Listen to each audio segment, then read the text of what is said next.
Assalomualaikum barchalaringizga.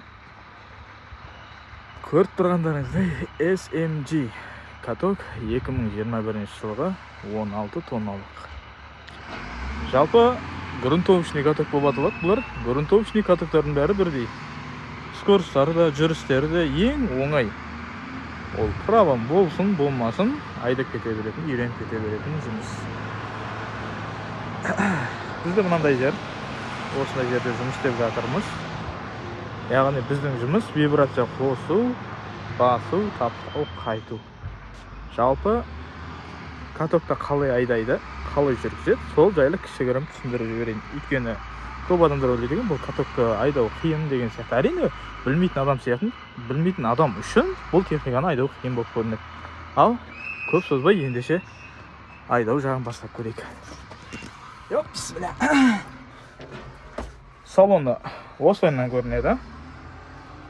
Іші былай отырамыз. Есікті жауып аламыз. Бөріде бірінші массы болады бізде. Мынандай жандарында тұрады. Мысалы өшті қосылды. Кілтті қосып бір тексеріп аламыз. Суы қандай, несі қандай, майы қандай дегендей. Бәрі жақсы екен. Оталдырамыз. Техниканы бастаған кезде бірінші воздух жинап аламыз.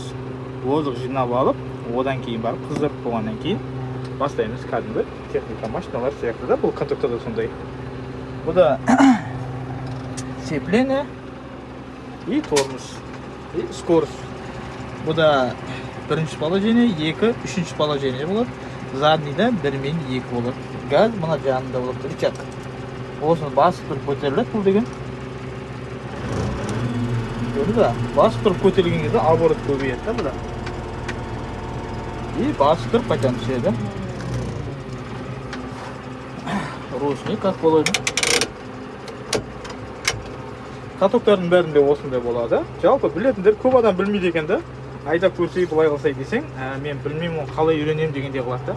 YouTube каналдан көр дейтін болсаң, YouTube каналда көбінде орыстар ғой, орысша салады ғой, орысша түсінбейміз да ғой жөнді дегенде қылады да. Ал ендеше қазақша түрінде, қазақ өзіміздің түрде салып жатырмыз. Ал жүргіз көрейік. Сцепленияны бастаймыз. Газды көтереміз. Бірге саламыз. Жүреміз. İşte отыра бересің. Әріде сигнал. Светі. Мынау вибрация положение. Бірінші положение, екінші положение. Мынау вибрацияны қосамыз. Мысалы біз келе жатырмыз, газды әзгене көтеріп жібереміз. Оборот бердік. Енді бірінші положениені қосылтып, әмен басамыз. Міне осылайынан жайлап жұмысты жүргізе береміз. Зеркалымен артқы жақты көреміз. Екі боковойда айнадан арт жақта не отырғанын көріп дегендей отыра беретін болады. Міне осындай ешқандай қиындық жоқ. Бұл катоктың яғни ең жай жүргені. Жақындаған кезде өшіреміз. Тақалып барып түседі. 1-2 метр қалғанда өшіреміз де осылайынан тоқтатамыз. Тормозды басамыз. Шығарамызды заднийға бірге саламыз. И аккуратно жайлап жүре береміз. Бұда контроль бойынша артқара жүргенде өз ізіңді қалай ұстайсың дейді. Өз ізіңді міне бұрышын көріп тұрсыздар ма? Осы бұрышын артқы неге тақап тұрып отырып жүресіздер де заты жүрген кезде. Өз келген ізіңді солайынан өзің жауып тастайсың. Мінекей. Точкамен сызықпен көрдіңіздер ма? Осылайынан артқы жақты заднийді ұстап отырып жүре бересіздер. Көбінде түсіндіргенде үй түсіндірмейді да, өзі үйреніп алсын, бәсеге болсын дегенде қылады да. Бірақ шын мәнінде мені осылайынан жүріп, осылайынан үйреніп кете бересіздер. Мені менің барған ізім, қайтқан ізім сол бойынша аккуратно жүреді. Көрдіңіздер ғой? Ал енді тағы бір жүріп береміз. Тағы да сцеплениені басамыз.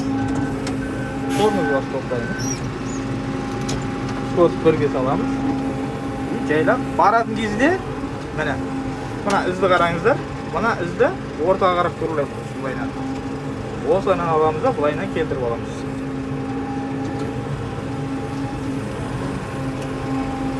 Мінекей, осылардан келтіріп алдық. Ал енді вибрацияны қайттан қосамыз.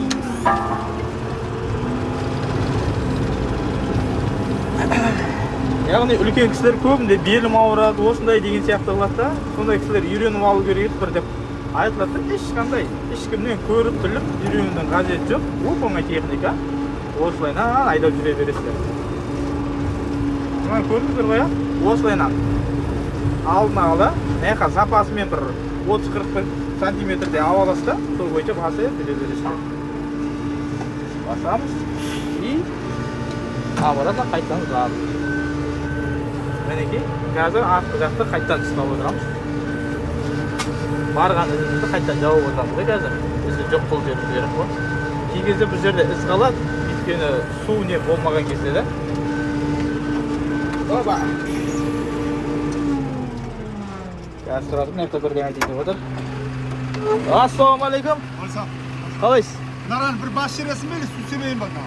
Мына жақты ма? Мына рен қазір дұрыстап жерсің, ана шеттерін ше. Тастайтын болса, тастайды, тастамайтын болса бір су себіп жібересіз ғой. Так.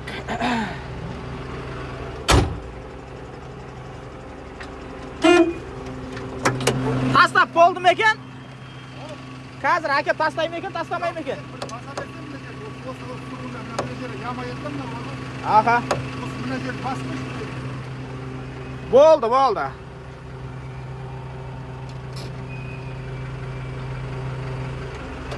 Все, болды, қазір басып берем. Ана жерді басып беріп жүр деп жатыр. Ондай моменттер болады. Артқары задын береміз де, екке салып аламыз. Міне осылайынан каток деген ешқандай қиындығы жоқ. Мұны көрдіңіздер ғой? Ана ізім, өз ізімді өзін жауып тастадым да. Ал енді мына жерді басып бер дейді, осы жерді басып береді боламыз.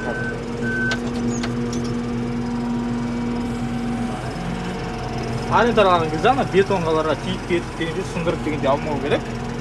Ол жағын мұқият түрде қарау керек. Запаспен алып отырасыздар ғой, жан-жағын қарап дегенде. Өйткені бұлар да тиіп кетіп сындырып беретін болсаңыздар болды уже. Пәленбай сома штраф алып береді да. Штраф алмас үшін осылайынан жасайсыздар.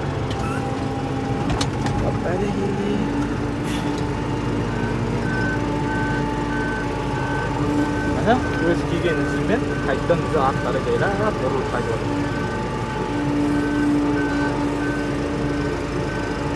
Каток деген дүние осындай, ешқандай қиындығы жоқ. Оп-оңай дүние. Еш қорықпастан айдап жүре беріңіздер.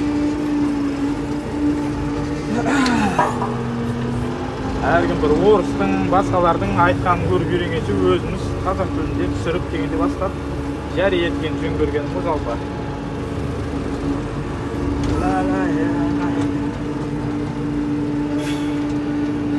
Бұл да бастысы мына заднийді жүруді үйреніп алсаңыздар болды ғой. Қазір аны ізбен өз ізімді қайттан турлайтын боламын мен. Қараңыздар. Көрдіңіздер ма? Өз басып деген ізімді өзім қайттан турлап та балтыр етемін.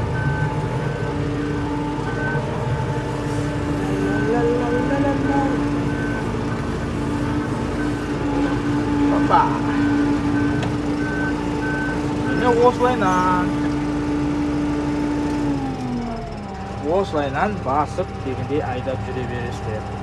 Мына рен қазір мен бұлайынан кірем да, бұлай қарай бұрам, заднийін бұлай қарай берем да, мына жер тырылдап тұрып басатын боламыз. Осылайынан еш қиындығы жоқ, еш қорықпай айдап дегендей жүре беріңіздер. Смело. Бұлайынан бұрып тұрып қарайды. Мұнда жанымен көріп аламын бұл арендер. Әріге тақалдау деген кезде торымызды басып жібереді. И задын салады. Обратно қайтадан задын жүре береміз.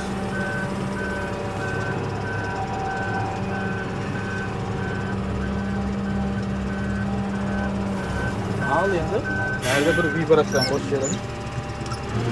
Газды көтереміз азгене. И вибрацияны жібереміз.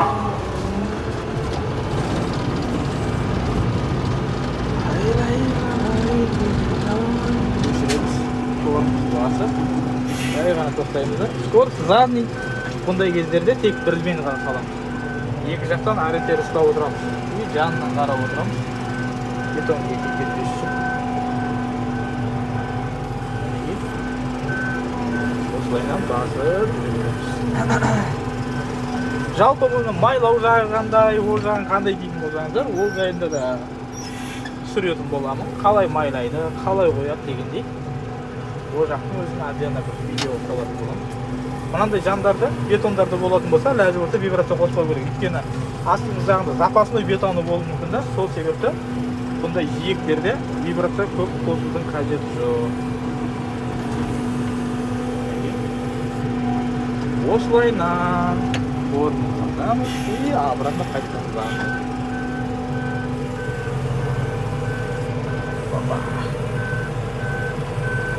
Вроде жүзімізден шығып кетпей, сонымен үлгерап обратно шығамыз.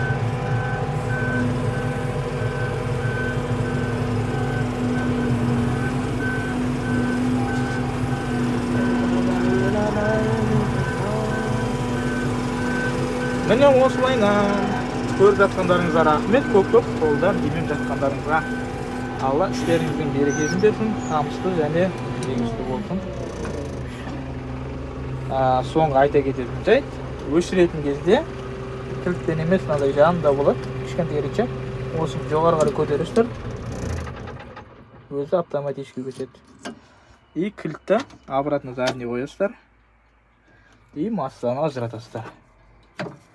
Масса ажыратулы болса, бұл қанша қоссаң да қосылмайды. Сол жағын қараңыздар. Тұрған кезде бұлай артқары бірге сақ қоя саласыздар, чтобы артқары жүріп кетіп не болмас үшін, біреуге кедергі жасамас үшін. Ал жақсы, рахмет, көп көргендеріңізге, тамашалағандарыңызға.